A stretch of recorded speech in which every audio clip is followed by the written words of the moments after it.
Hi, good day to you and welcome to my channel where I tutor you in science for free. The topic in this video will be alkenes. Alkenes are very similar to alkanes, just that they contain the carbon-to-carbon double bond, and these are some examples of common alkenes. So you can see that you cannot have a methane because it's only one carbon. You cannot have a carbon-to-carbon double bond. So the smallest one will be an ethene. So general formula will be this: CnH2n, where n represents the number of carbon. You add the n in and you can get the molecular formula immediately. So it's always good to also learn how to draw the electronic structure for ethene, how to draw a double bond. Okay, so also next, isomerism. Over here, as compared to structures like this, if it's all single bonds are rotatable, which means to say that this example is the same as this, okay? But however, double bonds are not rotatable. So it's like the same as your pins that you wear on your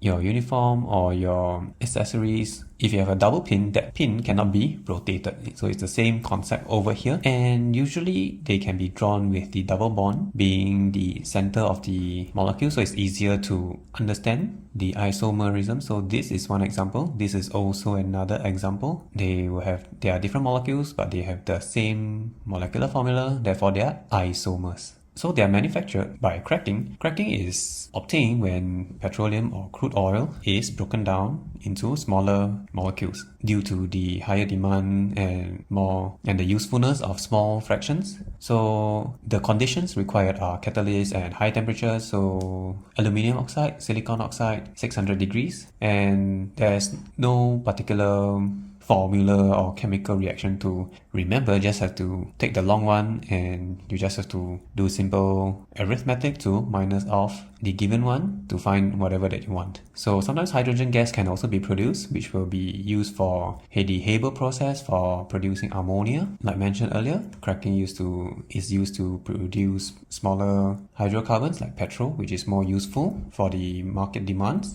and also hydrogen. So same as mentioned in previous videos, combustion of alkenes produces carbon dioxide and water just to balance it out. And they also undergo addition reaction because of the double bond. They are not full house. They can still accept bonds and atoms into their molecule. So they undergo three kinds of addition. Addition of hydrogen called hydrogenation, bromination, adding of bromine, hydration, adding of water. So first look at hydrogenation. Using these conditions, 200 degrees Celsius nickel catalyst, and hydrogen can be pressed into an alkene, and this process is used to make margarine from vegetable oil. Vegetable oil is the fluid version, and in order to produce something more solid for a bread spread, hydrogen is pressed into it. It becomes solid form, known to us as margarine. Next is bromination. Bromination is pretty simple. You just add aqueous bromine into the solution containing into the ethene sample, and it's pretty energetically feasible. So the bromine will decolorize because the bromine has been used up. And this is highly useful, serves to test the presence of any double bond, test for saturation against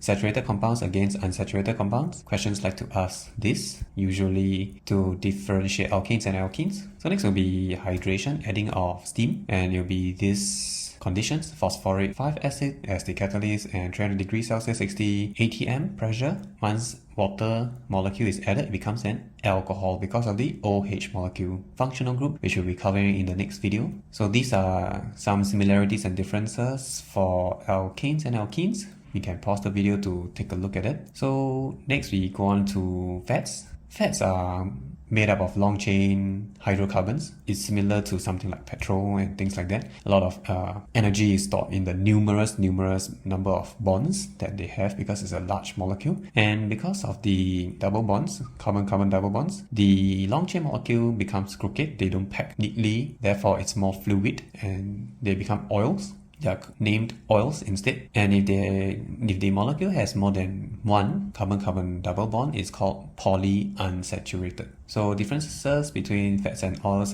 is that fats are solid at room temperature, containing mainly saturated fat. Oils are mainly liquids, and they have larger proportion of the double bonds per molecule. And that is all for today. Hope you enjoyed this video. Do give it a like and subscribe, and share it with somebody who needs to see this. And I will catch you in the next video. Bye!